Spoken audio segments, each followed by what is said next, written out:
कहते हैं इस सुनसान सड़क पर जो भी इस ढाबे की चाय पीता है वो फिर कभी वापस नहीं आता।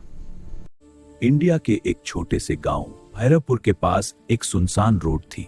दिन के वक्त ये रोड बिल्कुल आम लगती थी।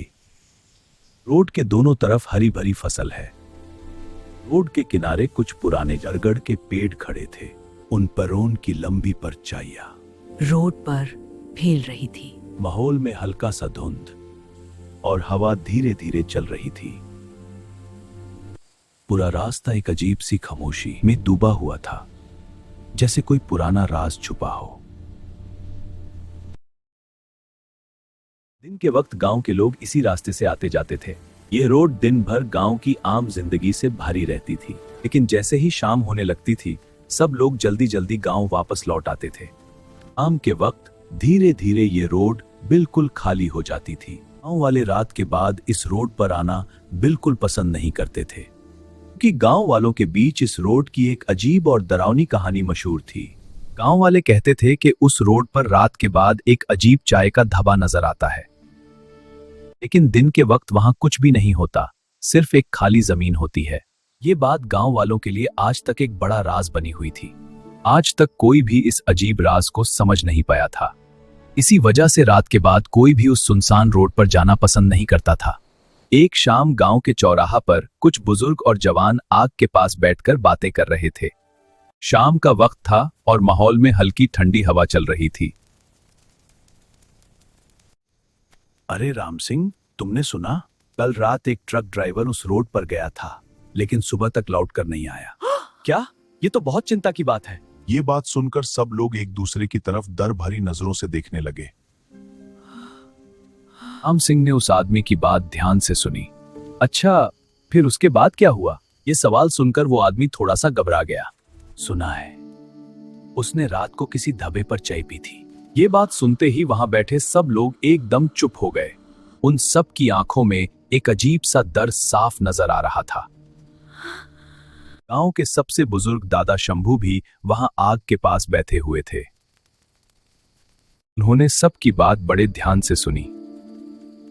फिर दादा शंभू ने एक गहरी सांस ली। वो आम ढाबा नहीं है। वहां चाय बेचने वाला इंसान नहीं। फिर कौन था? वो एक आत्मा है। दादा शंभू ने धीरे धीरे पुरानी कहानी सुनानी शुरू की। बहुत साल पहले उसी सड़क पर रघु नाम का आदमी चाय का ढाबा चलाता था।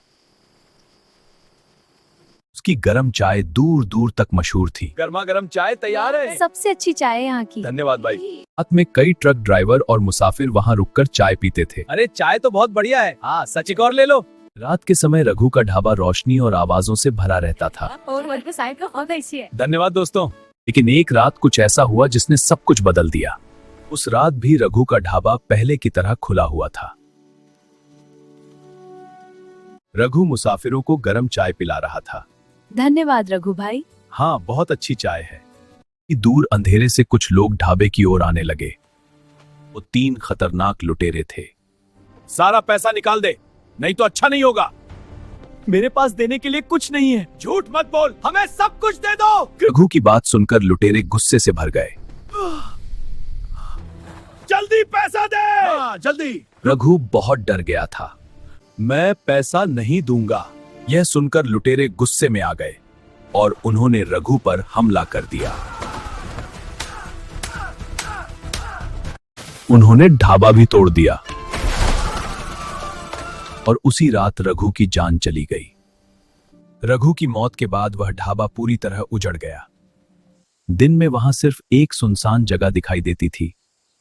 रात होते ही वहां फिर से ढाबा दिखाई देने लगता था और उस ढाबे पर रघु की आत्मा चाय बनाती दिखाई देती थी। कभी कभी कोई मुसाफिर वहां रुक जाता था, रघु की बनाई हुई चाय पी लेता था, लेकिन उसके बाद वह मुसाफिर कभी वापस नहीं मिलता था। उस मुसाफिर को फिर कभी किसी ने नहीं देखा।